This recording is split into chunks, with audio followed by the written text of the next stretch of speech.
Actualmente, en la población de Higuera de Calatrava, se conserva un esbelto torreón emplazado en la ladera de la localidad, rodeado de casas. Aquí se encontraba uno de los muchos puntos fuertes que jalonaron la frontera entre los siglos XIII y XV, separando con ello dos culturas. Una torre, símbolo del poder y del control territorial ejercido por Castilla y la orden militar de Calatrava tras ser conquistada a los musulmanes, pero también divisa de una loable resistencia.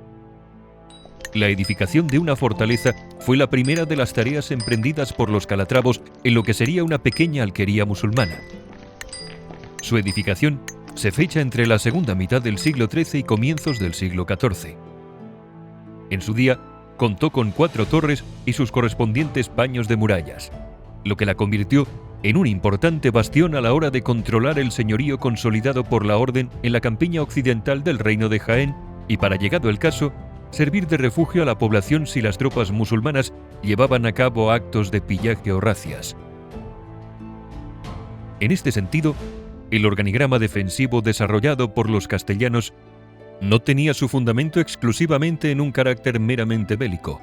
Vigilar las tierras, poblaciones y vías de comunicación. También tenía como cometido procurar el abastecimiento de alimentos a la corona y en períodos de carestías generalizada.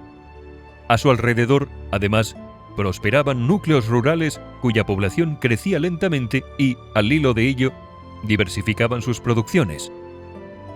En este marco, se potenció el incremento de la ganadería y de importantes cultivos como el olivar y el trigo, una actividad que proporcionó notoriedad a Higuera de Calatrava.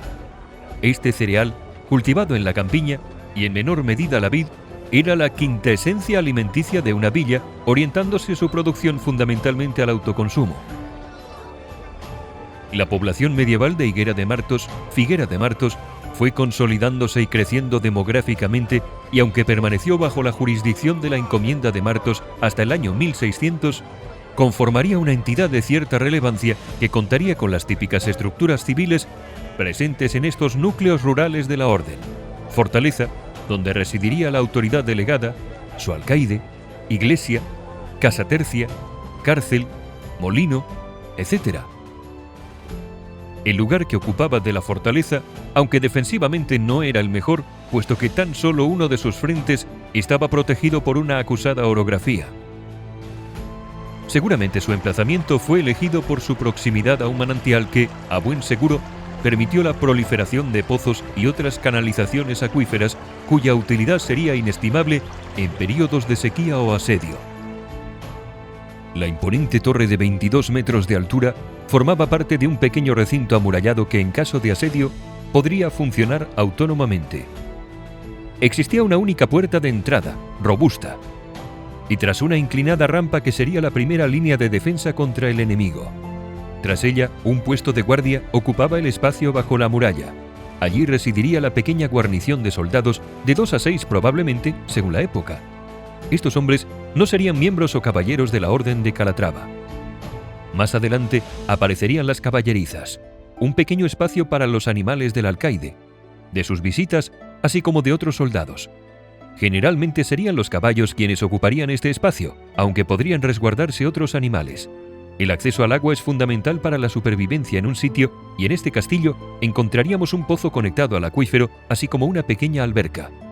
En caso de asedio y de un asalto a las murallas, la guarnición del castillo podría refugiarse en la torre y retirar el paso elevado de madera, haciendo imposible la rotura de la puerta mediante arietes u otras técnicas.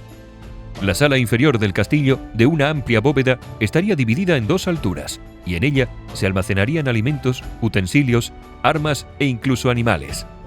En el piso superior habitaría el alcaide, siendo este su dormitorio y espacio personal. Escritorios con numerosos libros y papeles, baúles para la ropa y armeros para las armas más preciadas serían los objetos que encontraríamos en este espacio. Más arriba, la terraza que permitiría dominar visualmente todo el territorio y comunicarse con el resto de fortalezas de la orden. Esta torre estaba perfectamente reforzada con 2 matacanes, uno sobre la puerta de la edificación y otro en el lado opuesto. Además, 2 garitas en la esquina que cubrirían el resto del patio interior. Este castillo y los valores estratégicos que poseía para la orden fueron imprescindibles para la supervivencia de la población, sobre todo en diferentes episodios bélicos, en los cuales se dirimió el futuro de Higuera de Calatrava. El primero de estos momentos cruciales, a tenor de lo que narran las fuentes escritas y crónicas, tuvo lugar en 1408. Se trató de una de las habituales incursiones que realizaron los nazaríes por territorios fronterizos con vistas a obtener botín y mermar los recursos del enemigo, tanto alimenticios como humanos. El segundo de los abismos a los que se asomó Higuera de Calatrava sucedió décadas después, en 1471. Entonces ya se presagiaba que el definitivo choque entre castellanos y nazaríes estaba próximo.